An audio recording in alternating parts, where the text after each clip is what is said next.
So I grew up in a small town with a family that went to church off and on as kids growing up, and I really was just going because my family went. And it wasn't until I was maybe 14 or 15, my parents got divorced and stopped going to church, and that's when I kind of started becoming more rebellious, and I was really bad and getting into a lot of trouble.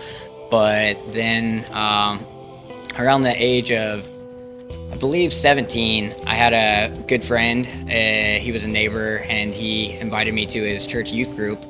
And so I went for, a couple Sundays, and I really enjoyed it. I mostly went because they did a lot of fun stuff, and I really liked what the youth pastor had to say. And after a while of going there, I was kind of getting into a lot of bad stuff at the same time, like drinking and partying, and I was smoking a lot of pot at that time, and I was just hanging out with the wrong crowd, and I was just kind of down on myself at that time in my life, trying to find something, and I didn't know what it was at that time. Essentially, the youth pastor, he didn't really come to me with any judgment, kind of the crazy lifestyle. I think he could kind of see the lifestyle that I had.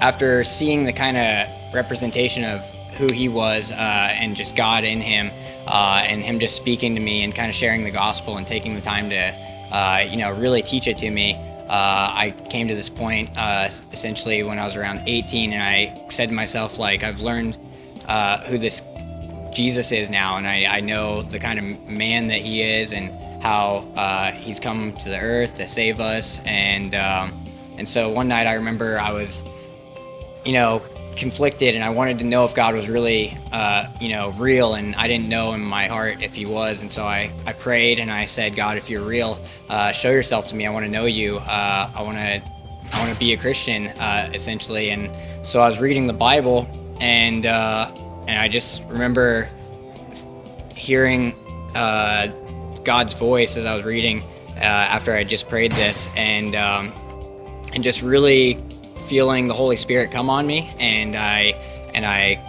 was alone in my room, and I believed God that he was real at that moment when I was reading his word, and it was just it was speaking to me, and it was speaking to my heart. And so I decided I wanted to be a Christian at that moment, and I accepted him.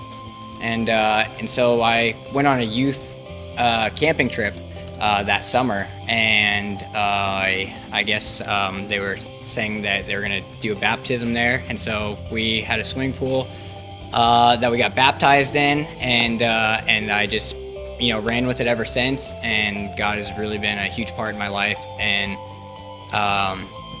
it was really powerful knowing that God's love for me was there all along, and I just didn't know it.